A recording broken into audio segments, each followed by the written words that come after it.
Hi, it's Dwyer, gamblersadvisory.com, here with some comments on Kelly Pavlik's decision to walk out on a fight that was scheduled to be televised on Showtime and promoted by Top Rank this weekend against Daryl Cunningham.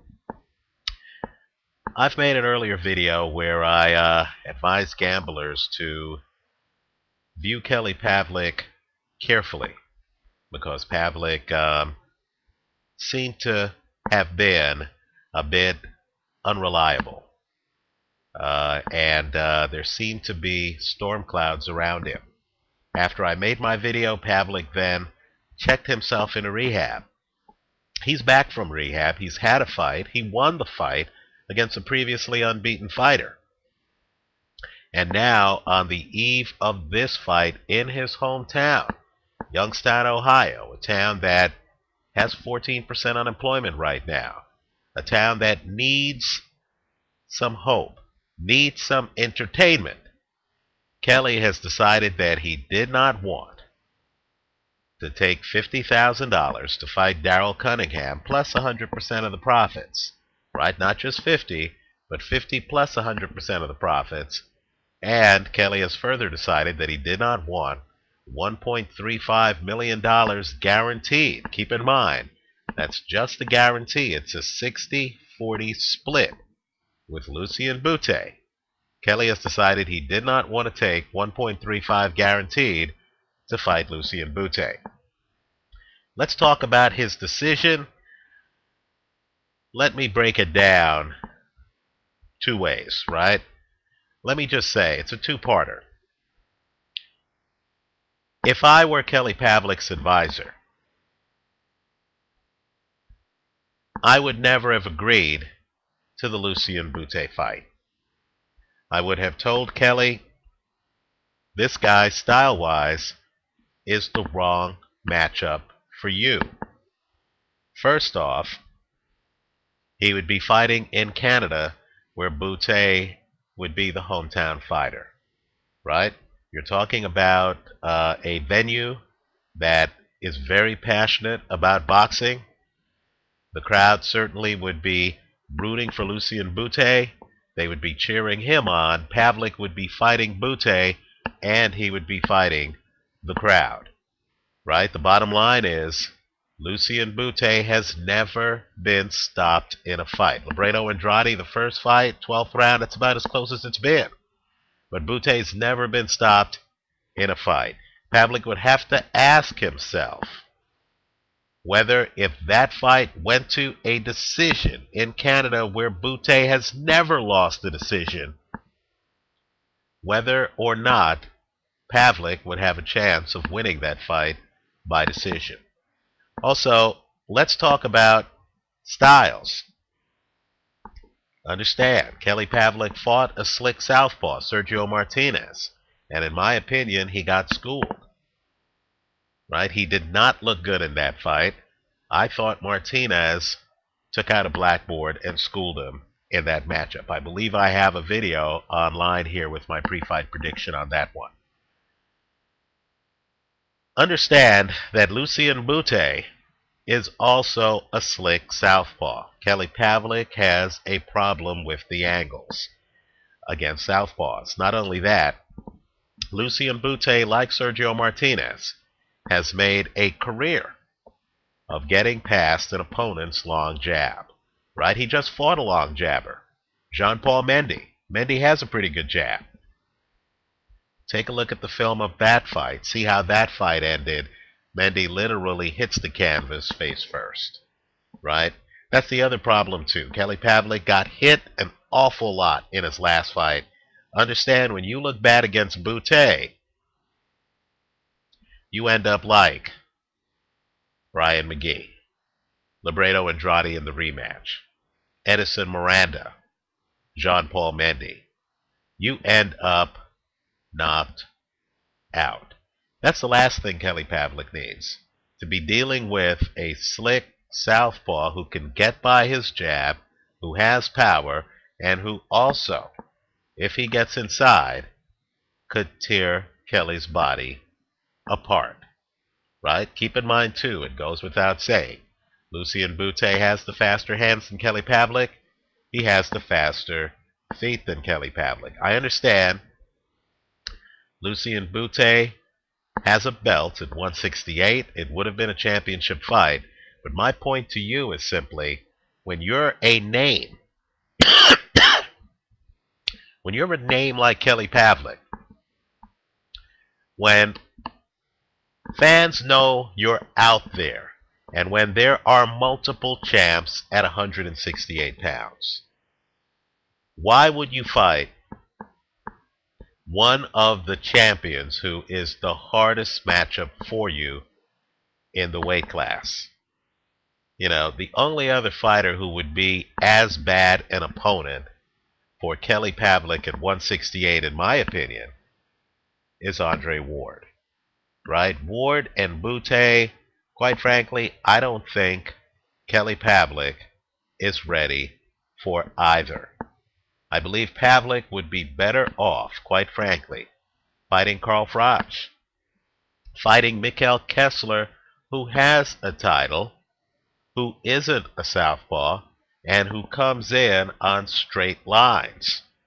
Right? Arthur Abraham, who, quite frankly, has a problem with a good jab, and arguably might not even be able to get inside on Kelly Pavlik. And if Pavlik could split Arthur Abraham's rabbit ear defense, who knows? Maybe Pavlik might even get a stoppage in that fight. Right? There are countless guys at 168 with big names who Kelly Pavlik, quite frankly, would be competitive against. So the 1.35 sounds great, but just understand that it's not mind-blowingly spectacular enough to risk your legacy on that fight. Maybe one day Kelly Pavlik will be ready to fight Lucian Bute, but it's not one fight after coming out of rehab. Right? I don't think he's ready right now. I think sometimes the fighter has to know when to say when. I believe that as a manager, people need to think about who they match their fighters against. Right? And so, had Kelly, before agreeing to the deals, said, you know what, I don't want to fight Bute right now, I would support him in terms of turning down the Bute match. Just like I support Timothy Bradley, who recently had a baby. Think about it. I know fans want to see these fighters fight the best, but these fighters are people. They have real lives. Timothy Bradley had a child in the last few days, and I know a lot of fans wanted him to, instead of spending time with his family, to actually spend time training to fight Amir Khan. Right? Keep in mind, Bradley has other things going on. My point to you is simply, whenever a fighter turns down a fight that looks like it could be lucrative, sometimes that fighter's making the right decision. Right? Had Kelly Pavlik declined to fight Lucian Bute, not agreed to fight him, then I would say, you know what, Kelly, I support you on this. Get yourself a fight against Carl Froch, especially if Froch wins a Super 6. Or get yourself a fight against Mikhail Kessler. Or get yourself a fight against the winner of Froch versus Kessler if they fight. Or Mikhail Kessler if he beats Lucian Bute. Or even if he loses to Lucian Bute. If you win that fight, then you're back on center stage. Right? Then you're not dealing with $1.35 million guarantees. You're dealing with guarantees significantly higher than that. I can't support what Kelly did, though, because Kelly apparently agreed to fight Daryl Cunningham and agreed with his promoter Top Rank to fight Lucian Bute. Once you make that agreement, once Daryl Cunningham starts training and starts to get ready for the biggest fight of his career, because understand, Kelly's not in the ring by himself, right? His opponent has dreams and aspirations. This is his opponent's big moment. His opponent has fought several fights to get to this point. And once your promoter has given its word to the other people who are involved, right? If Pavlik agreed to fight Lucien Boutte, then Boutte has to tell other people who want to fight him, hey, I'm unavailable in the fall. I'm going to fight Kelly Pavlik, right? You know, all I'm saying, not only that, CBS and Showtime were televising the fight, right? They were televising the fight. ESPN, a giant in sports media, did a profile on Kelly Pavlik. You don't have CBS block time on its cable outlet, and you don't have ESPN send people to Youngstown, Ohio to do a profile on you and then leave everyone at the altar. That's stunningly unprofessional. Kelly Pavlik better hope that Top Rank and CBS are forgiving, right? Because if he gets blackballed from those, that promoter and that media outlet, he's going to have problems, right? It's astonishing to me that any fighter could agree to a deal and then the week of the fight leave everyone else high and dry. Let me also talk about the money involved too, because I know people are saying, hey, he was getting chump change.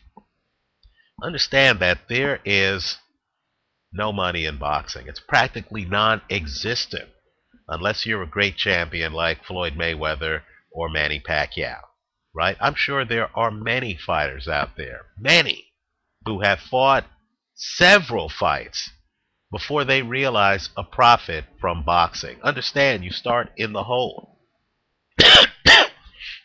You're paying your promoter money to promote you, let's say 20%.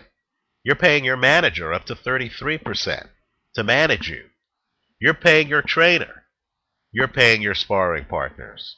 Nutritionist, you've got to be kidding. You don't even have a nutrition expert unless you are an elite fighter, right?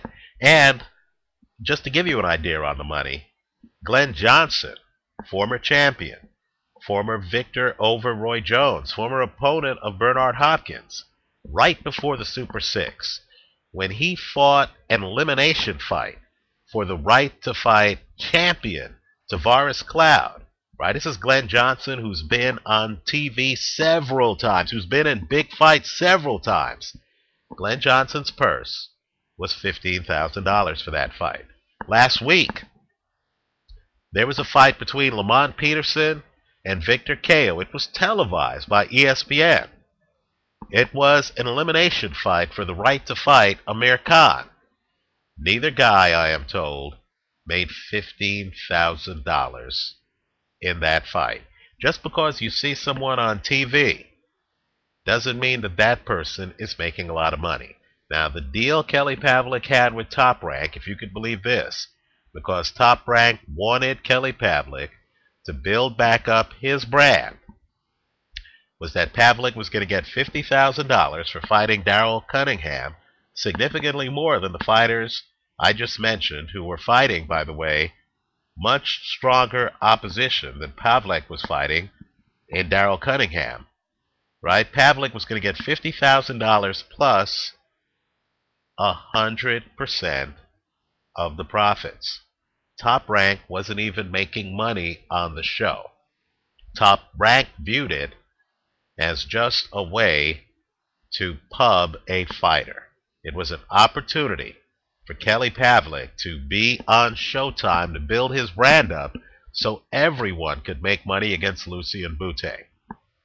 So I believe Kelly blew it. I understand that there's a lot going on with Kelly. There are a lot of stories circulating around. I don't know whether Kelly was having weight problems. I don't know if there's some other reason why he backed out. But if he backed out over money after agreeing to the deal, he just made one of the monumental blunders in recent boxing memory.